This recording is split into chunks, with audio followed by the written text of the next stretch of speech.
Assalamualaikum warahmatullahi wabarakatuh. Selamat siang. Hari ini kita bertemu lagi di pertemuan kedua dalam mata kuliah manajemen pelayanan rekam medis dengan sub pembahasannya yaitu pedoman serta standarisasi dalam pendokumentasian rekam medis.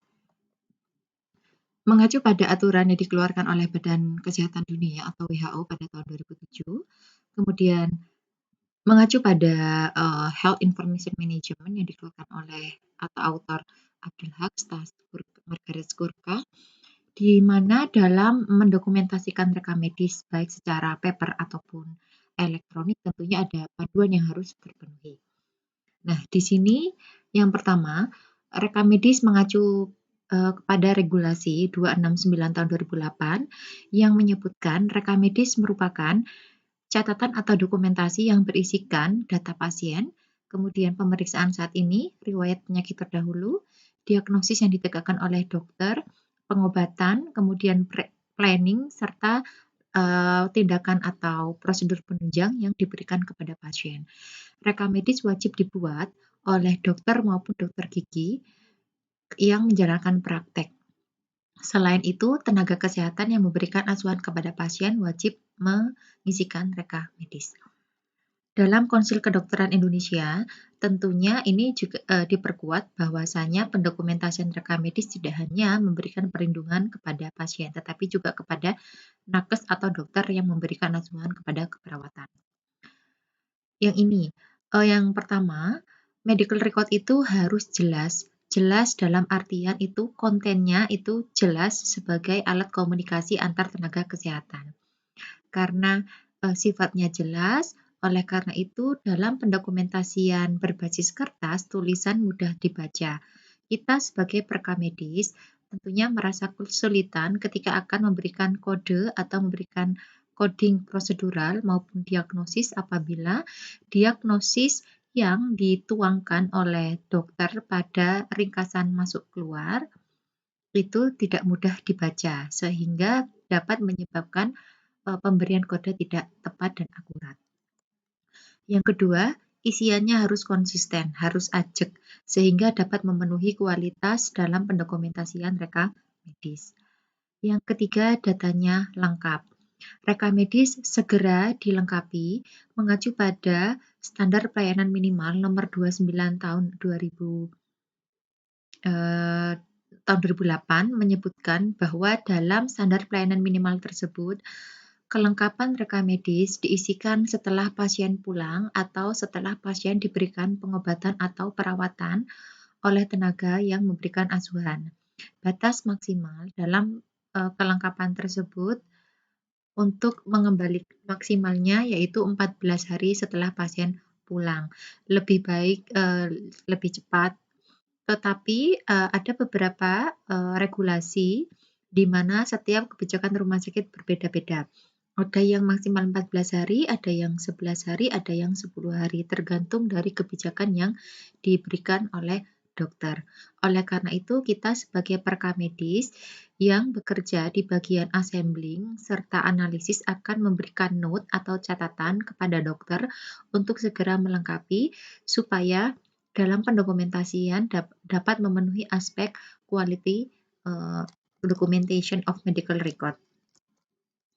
Yang keempat, kontemporer. Jadi datanya itu tetap tidak berubah ya, tidak boleh dicoret-coret. Oleh karena itu, ada aturan yang menyebutkan rekam medis mudah dibaca dan tidak boleh ditindih atau ditip X.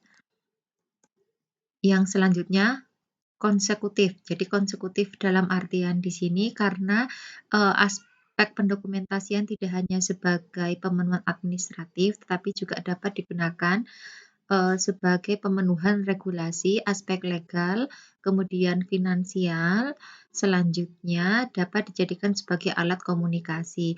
Oleh karena itu harus memenuhi aspek konsekutif. Selanjutnya datanya harus benar, jadi tidak boleh dimanipulasi sehingga tidak terjadinya fraud atau malinformation. Yang ketujuh, datanya harus komprehensif. di mana informasi tersebut dapat dijadikan alat komunikasi yang komprehensif antara tenaga kesehatan, sehingga dapat memberikan keberlanjutan dalam pengobatan selanjutnya. Yang kedelapan, kolaboratif.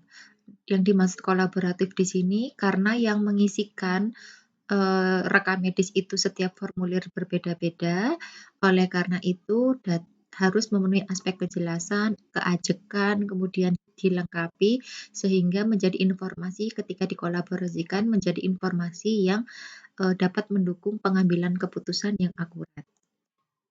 Yang terakhir adalah konfidensial, dapat dipertanggungjawabkan. Oleh karena itu, setiap tenaga kesehatan yang memberikan asuhan kepada pasien wajib membubuhi tanda tangan disertai dengan nama lengkap dan tidak boleh menggunakan inisial atau paraf. Ketika memberikan tanda tangan juga diberikan lokasi tempat penandatanganan disertai dengan tanggal, bulan, dan tahun. Tujuan dalam pendokumentasian ini masih berkaitan dengan guideline dalam pendokumentasian rekam medis secara kertas maupun elektronik. Yang pertama harus memenuhi aspek communication, karena rekam medis hanya sebagai media untuk komunikasi, oleh karena itu setiap tenaga kesehatan yang mengisikan wajib melengkapi, kemudian datanya juga akurat, datanya juga tepat, karena dengan adanya rekam medis itu sebagai media communication tentunya dapat memenuhi aspek quality improvement dalam continuing of care. Nah, yang dimaksud communication di sini, kita sebagai perekam medis tidak memberikan layanan langsung kepada pasien, tetapi kita membaca riwayat kapan pasien itu datang, siapa yang menangani pertama, kemudian diagnosis apa yang telah diberikan, pengobatan apa yang telah dilakukan, kemudian ada penunjang yang lainnya yang diberikan kepada pasien, dan ketika rekam medis itu dikembalikan dari bangsal atau poli rawat jalan ke unit kerja rekam medis, lalu mengalami proses assembling, kemudian analisis, coding. Nah, tentunya kita sebagai perekam medis hanya mempunyai alat rekam medis yang diisikan untuk berkomunikasi dengan kita. Kita hanya bisa berimajinasi dengan membaca rekam medis tersebut. Selanjutnya, datanya akuntabilitas ya, dapat dipertanggungjawabkan dan memiliki nilai. Yang dimaksud di sini, siapapun yang mengisikan rekam medis bertanggung jawab penuh ketika ada sesuatu hal yang tidak diinginkan atau KTD dan dibawa ke ranah hukum, hal ini juga dapat menjadi perlindungan bagi tenaga kesehatan itu sendiri dan juga memenuhi aspek patient safety. Selanjutnya, jika memang dibutuhkan dalam legislatif dalam artian di sini dalam pemenuhan aspek legal itu juga akan mempermudah. Selain pendokumentasian yang baik memenuhi aspek communication akuntabilitas tentunya ini juga mempermudah ketika data tersebut dijadikan sebagai alat komunikasi di meja hijau. Kemudian dari 3 pilar tersebut ketika saling berkaitan atau berhubungan dapat meningkatkan kualitas atau mutu dalam pendokumentasian rekam medis. Nah, mutu di sini akan bisa kita temukan ketika rekam medis tersebut ada di meja atau di bagian analisis serta assembling. Kita bisa melihat berapa prosentase kelengkapan pengisian data administratif serta data klinis per lembarnya, kemudian berapa persentase pendokumentasian tanda tangan oleh dokter penanggung jawab. Nah, ketika melalui proses analisis, tentunya itu akan menampakkan kualitas tenaga kesehatan dalam mendokumentasikan rekam medis. Oleh karena itu, kita sebagai perekam medis, sebagai sentral pengolahan data pasien, di akhir bulan atau setiap evaluasi kegiatan akan melaporkan terkait kualitas dalam pendokumentasian rekam medis.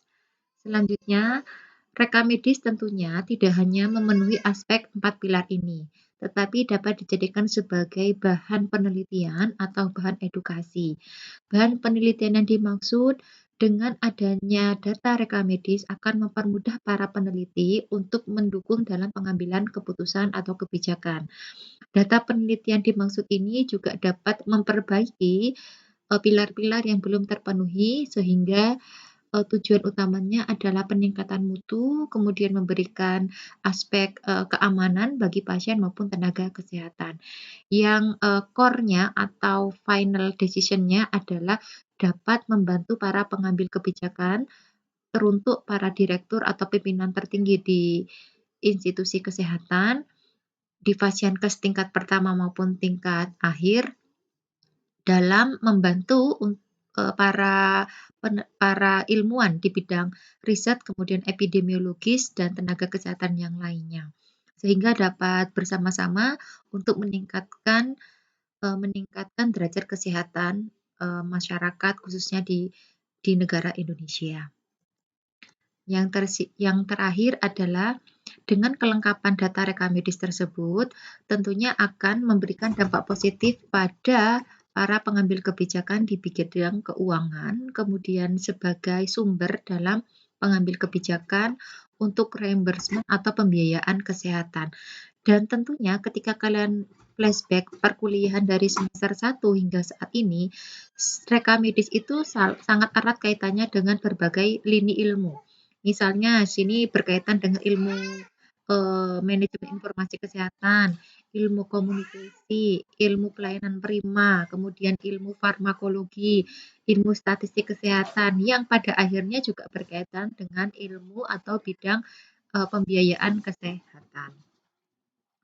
Kemudian beberapa strategi yang memang harus dilakukan untuk meningkatkan kualitas pendokumentasian, tentunya ada beberapa hal yang perlu diperhatikan.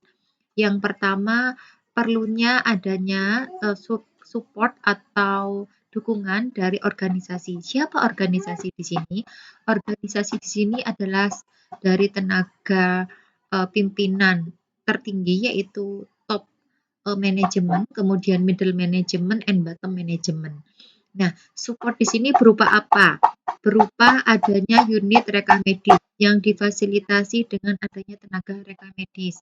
SDM-nya, tenaga kesehatan diberikan pelatihan bagaimana cara mengisikan rekamedis yang baik dan benar.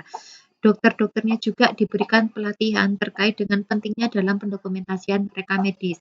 Tenaga rekamedis sendirinya juga diberikan pendidikan yang layak, diberikan support sistem mulai dari sarana prasarana, kemudian peningkatan ilmu di bidang rekamedis terkait pentingnya dalam pendokumentasian rekamedis. Selanjutnya perlu kinerja yang baik dari pimpinan. Pimpinan di sini adalah direktur.